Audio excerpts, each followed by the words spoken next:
It's only been 2 weeks since the release of the Book 2 trailer for Infinity Train, and we're finally here to talk about what we're excited for and what questions we have about the upcoming book. I'm David. And I'm GC13.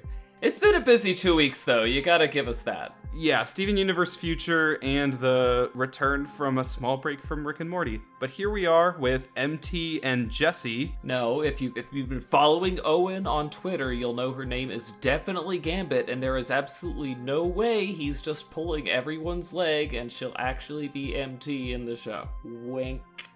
You know, when we first got to see this trailer, the first time I watched it, I'm like, is Jessie the main character? Because this trailer seems to be focusing on Mirror Tulip an awful lot. But when we got the titles for the stories, Tulip's story being the perennial child, and this one being the cracked reflection, it made it pretty clear that, yep, the trailer was right. MT is in fact our protagonist. And I want to know what that means for the continued narrative arc of Tulip herself. Is MT supposed to be symbolically representative of a continuation of Tulip's story, or is everything that we will witness about MT not to be thought of as some reflection of Tulip? It's weird because this is an anthology series, and so we kind of just have to throw away our characters from last season. Do you think we are going to cut at all to Tulip during this season? I don't know, because MT talks to Jessie about Tulip as if either he already knew her or maybe MT was explaining Tulip to him earlier. We have a new non-vocal animal companion as well. Some kind of weird... Was it Alan Dracula? Yes. That's quite a name. An audacious name. I'm not sure if it's actually a blood-sucking monster. It changes colors and that's about it, and it really, really doesn't talk. I wonder if Alan Dracula was Juan in that carnival car, which might be a very early episode perhaps. So where does this story go for...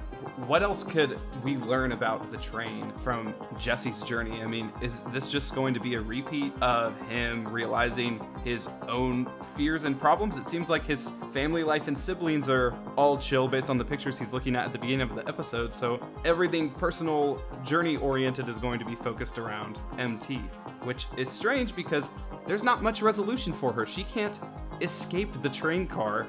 So where does her journey end?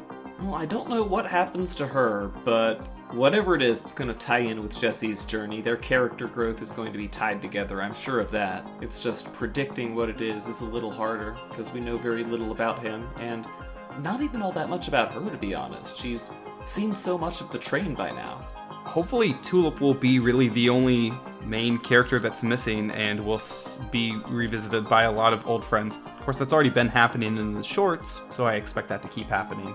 I mean, we have the cat working at the carnival, although I guess, the cat as a carny makes too much sense if you think about it.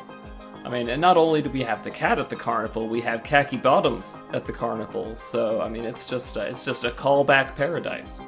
I'm glad the cat's back. I love her. She's so awesome. I am terribly fascinated at all of these things' lives. The fact that they are these actual beings inside this digitized train has something to do with the dimension that it's inside of. I look forward to learning even just a hint of a detail of what on earth the world of the Gomes and the scary lightning storm is. I mean, obviously, we always want to learn about the deepest of lores and about the backstories and stuff, but Infinity Train really is one of those character-driven shows, so I'm not going to be disappointed if we don't learn this kind of stuff. I think they just love showing us the variety of cars that exist, and this trailer definitely tries to emphasize that. Obviously, the whole carnival looks really impressive, but I also love the design of the map train car that expands as you explore it.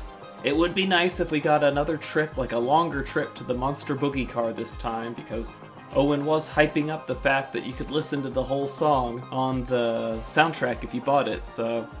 So yeah, Book 2 comes out in less than a month. It comes out on January 6th, 2020. We are excited to see it so soon, and we'll be covering it regularly when it comes out. Until next time, nerds.